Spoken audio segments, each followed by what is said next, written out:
Hi everybody, so today I'm going to do a review of the Reformation Study Bible. This one is in the English Standard Version. This one is in the hardcover. It is the crimson red. This is the box we're looking at here. The spine of the Bible looks just like that. There's a little bit of information about it there if you'd like to pause and read that. This gives us some of our features. Here's the ISBN number. This one retails for $60. You can definitely find it for less on websites like christianbook.com, but it's nice that it comes in that sleeve so that you can set it on your bookcase. So that is very nice.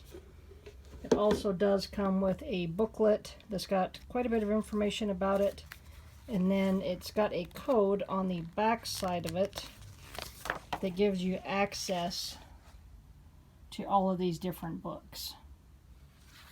So a lot of extra information that you get that comes with that.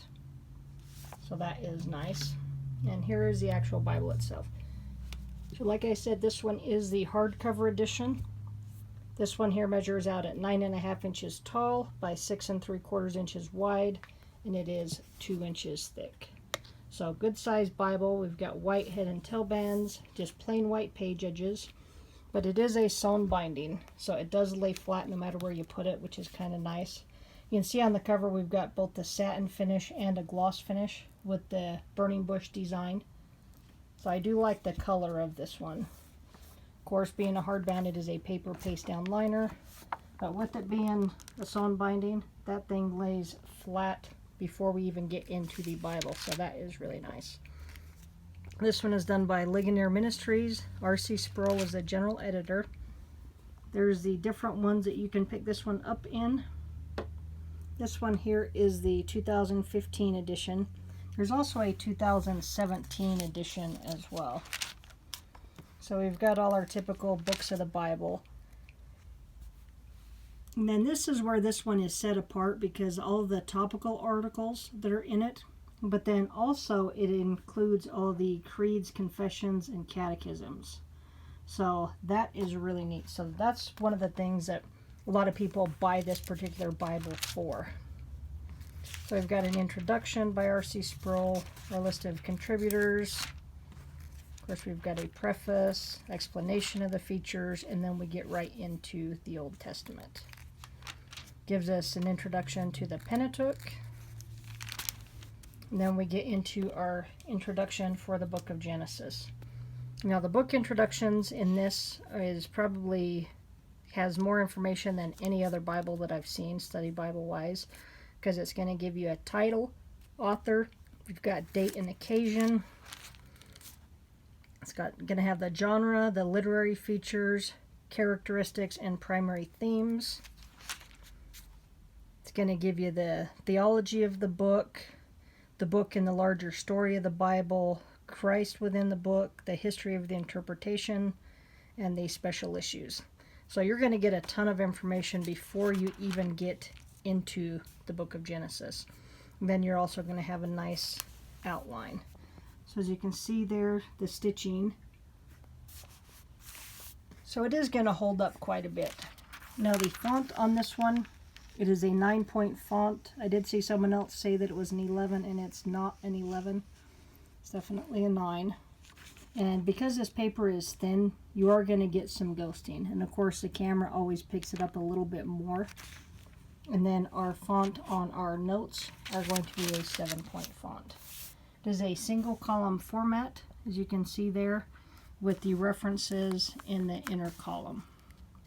So we've got the single column of the text, and then we've got 3 columns on the notes.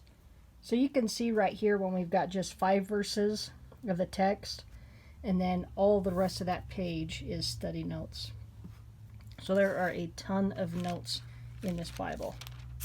There's a lot of in-book articles. There's also quite a few in-book maps, which there was one just there. If I can get back to that. So you're going to have lots of articles, lots of maps within this one, along with a lot of articles that are in the back of the Bible, and it also has 16 full-color maps in the back as well. So once we get back into the New Testament, We're going to have an introduction to the intertestamental period. It's also going to give us information on the Gospels and Acts. And then we're going to get into the introduction on Matthew. So just like we've seen on Genesis, this is going to have all of the same features, which there is a ton of information on it. This one's even got theology of Matthew and a history of the interpretation, and then we've got the outline. So lots of great information on them. Again, you will get some ghosting because of thin paper, but it's not as bad as it's looking on the camera. It would definitely be better if it was line matched, but unfortunately this one is not line matched. And this back here is what most people buy this Bible for, is going to be the articles that are in the back. I have not read any of these yet. I haven't really looked at this Bible much. It's actually going to a brother overseas, so I kind of wanted to do a quick review of it, show it, and that way he kind of can see what he's going to be getting. So we've got an article on the Bible versus other sacred texts. We've got one on canonicity, covenant theology. We've got the creeds and confessions, which I do have another copy of this one, so I will be reading these. I just haven't done it yet. We've got an article on hermeneutics, the inerrancy of Holy Scripture. We've got New Testament textual criticism. There's also one on the Old Testament as well. We've got the preaching of the Reformation. And then this is one thing that I am looking forward to checking out, is the creeds, confessions, and the catechisms. So I think these should be pretty neat. So we've got the Apostles' Creed there, which that one is fairly short. You could actually pause and read that. But you are going to see a lot of ghosting from the letters on the back. And then this one is fairly small as well. So if you wanted to pause and read both of those, you definitely would be able to see it. And then we're going to have the Westminster Confession of Faith. It's got the Westminster Larger Catechism as well as the shorter one. We've got the 1689 London Baptist Confession of Faith. And then we're going to get into our concordance. It does have a fair size concordance, so these are also going to be a 3-column format. I'm not sure the font size on this text, but it is readable, and with the words in bold, that does make it nice. So pretty fair concordance, not huge, but at least it does have one, which is always nice. And then this one does have a lot of nice full-colored maps.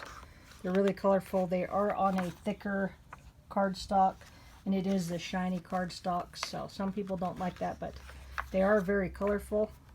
And these maps, there are some different maps than what I've seen in some other ones.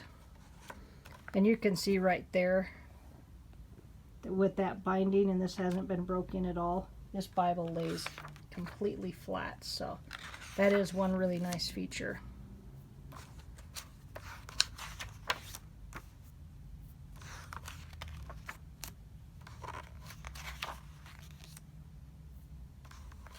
You can see there how colorful these are. They are pretty maps. And then we get right back to the end of the Bible. Just kind of plain on the back, but with that burning bush on the front. And then just the Reformation Study Bible on the spine. So if you're looking to learn more about the Reformation, this would definitely be a good one to get. They also do have this in the New King James as well. Again, there is our ISBN number, and this one retails for $60. You can definitely pick it up for less on christianbook.com and probably some other websites as well. And then you'll also get the code that comes with this, that also has a bunch more features and access to a lot more of their library. So this would be a fantastic one to study on the Reformation, because you get a lot of information. All right, thanks for watching. Have a great day.